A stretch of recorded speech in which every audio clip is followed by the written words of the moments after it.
Top singer വേദിയിൽ semi ഫൈനലിൽ താരങ്ങൾക്ക് പ്രോത്സാഹനമേകാൻ വിദ്യാധരൻ മാസ്റ്റർ എത്തുന്നു. സെമി ഫൈനലിൽ പങ്കെടുക്കാൻ കഴിഞ്ഞതിൽ അതിയായി സന്തോഷമുണ്ട്. മാഷക്ക് സന്തോഷമല്ലേ, ഞങ്ങൾ ശാസ്ത്രം ജയിച്ചു മനുഷ്യൻ തോറ്റു എന്ന ചിത്രത്തിൽ KJ യേശുദാസ് ആലപിച്ച ഗാനവുമായാണ് ആര്യ ഇന്ന് ടോപ്പ് സിംഗർ വേദിയിലെത്തിയത്. പാട്ടെടുക്കും നമ്മൾ കുറച്ച് സീരിയസ് ആയിട്ട് എടുത്ത് നമ്മളെ കൊണ്ട് പറ്റുമെന്നൊക്കെ നോക്കിയിട്ടെടുക്കാം. ഈ പാട്ടൊക്കെ നല്ല ശക്തിയായിട്ട് പാടേണ്ട പാട്ടാണ്. പാർവതി എന്ന ചിത്രത്തിൽ വാണിജ്യറാം ആലപിച്ച ഗാനവുമായാണ് മെറിൽ ഇന്ന് ടോപ്പ് സിംഗർ വേദിയിലെത്തിയത്. അതിന്റെ എൻഡിൽ വരുന്ന പോർഷൻ നോട്ട്സ് കുറച്ച് മാറി. സെമി ഫൈനലായാലേ ഈസി മട്ടിലായ പറ്റില്ല, വളരെ സീരിയസ് ആവണം. ടോപ്പ് സിംഗർ വേദിയിലെ താരങ്ങൾക്ക് ഉന്മേഷം നൽകാൻ റിമി ടോമി എത്തുന്നു. ആരാ ഇത്? ഞാൻ പഴയ ആള് തന്നെ.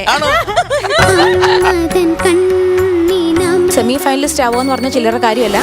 മായ എന്ന ചിത്രത്തിലെ ഗാനവുമായാണ് നക്ഷത്രക്കുട്ടി ടോപ്പ് സിംഗർ വേദിയിലെത്തിയത്. നമ്മളാൽ കഴിയും വിധം നമ്മുടെ ഏറ്റവും ബെസ്റ്റ് കൊടുത്തിട്ട് പോകാൻ നോക്കുക.